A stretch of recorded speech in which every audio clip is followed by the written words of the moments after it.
sa viewers, friends, and followers. So, we're here at Mactan, Newtown. So, this is how the Mactan, Newtown looks like, guys, during nighttime.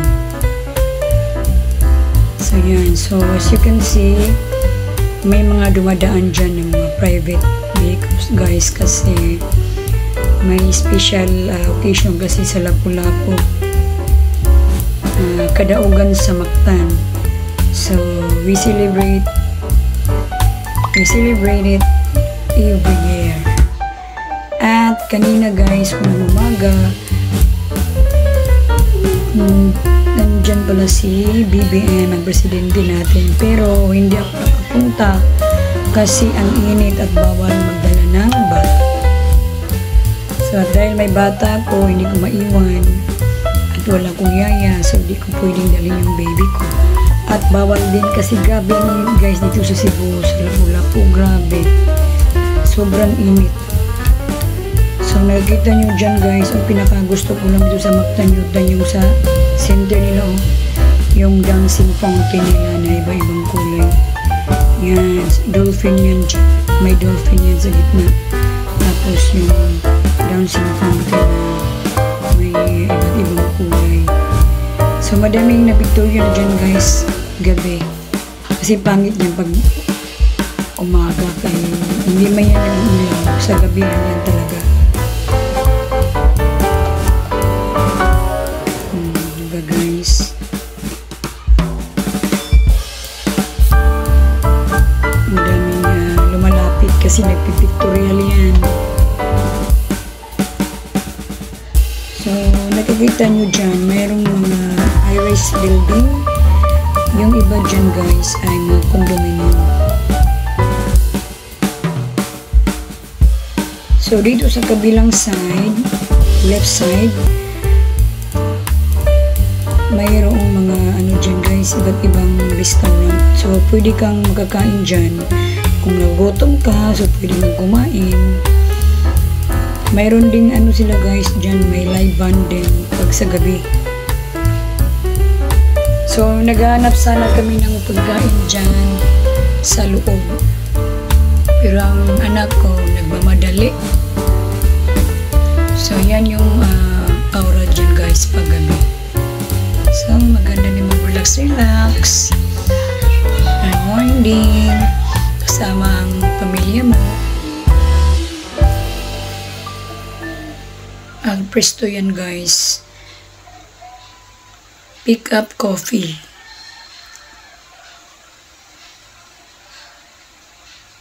Hindi masyadong madaming tao dyan. Kasi yung mga tao, guys, nandun sa Mactan Shrine, grabe, ang daming tao dun. Kasi naghihintay ba sila sa sadsad sa kadaugan.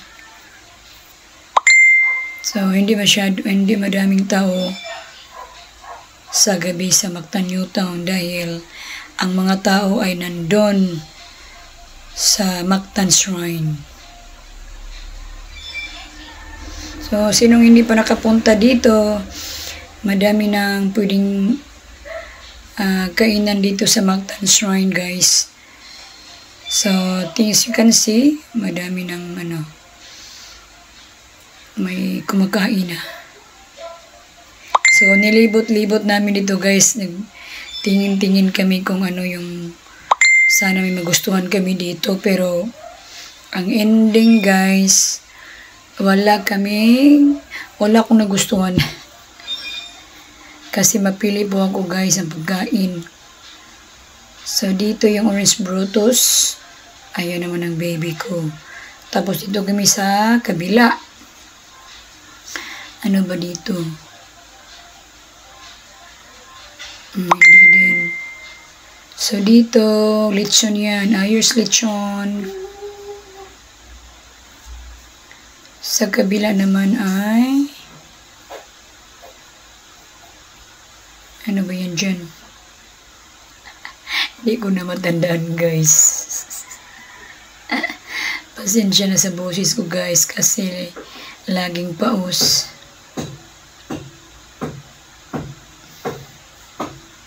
Wala, nagtingin-tingin lang talaga guys. Dito naman, ayoko ng bagay na dito. Alam nyo guys, mas pipiliin ko pang kumain ng sabaw na gulay tsaka isda na sinigang na may mais.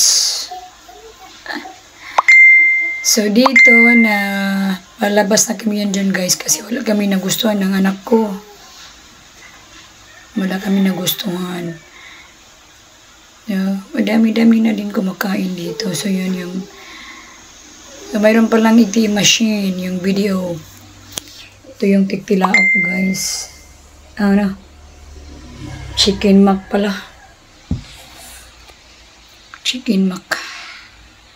Tiktilaok. Pwede pala magbayad ng GCash. So ang ganda dito no pag may laman lang yung GCash mo, pwede na yung GCash mong bayad mo. Okay na din. Ayaw din ng anak ko, sabi niya, Mami, ayoko na ng chicken. Kasi, ang gusto niya guys, toys. Yun lang lagi niyang gusto, toys. Ayan.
sa McDonald's na kasi mismo sa McDonald's. kakain na kami guys. Kasi nandun talaga yung kadaugan or kasi sa gabi na hindi pa tapos yung ritual na sayaw ng mga contingents at iba't ibang school.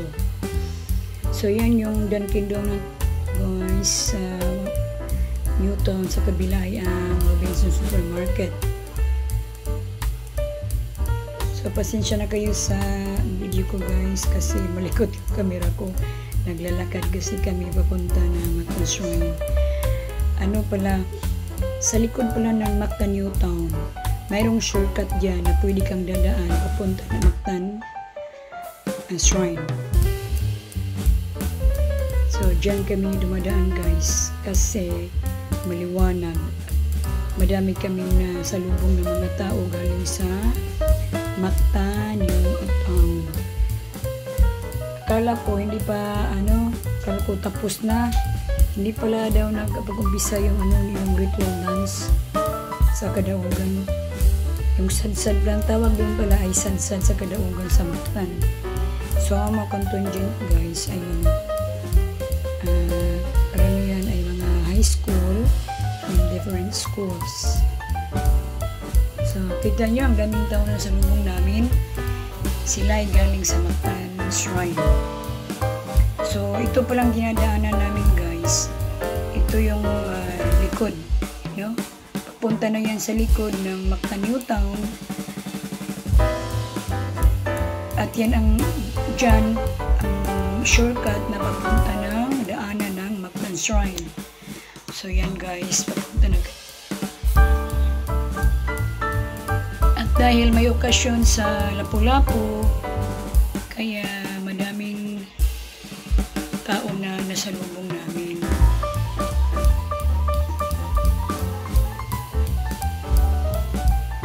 Sa bandang dito, mayroong may pagkain dito na guys, nagtinda. Tapos ayun naman ang anak ko kumain dyan, ayaw niya. Sa kabila naman ay parang mga lang, parang wine. Walang pagkain dyan guys. So ito guys, ito para mayroong ginagawang building dito.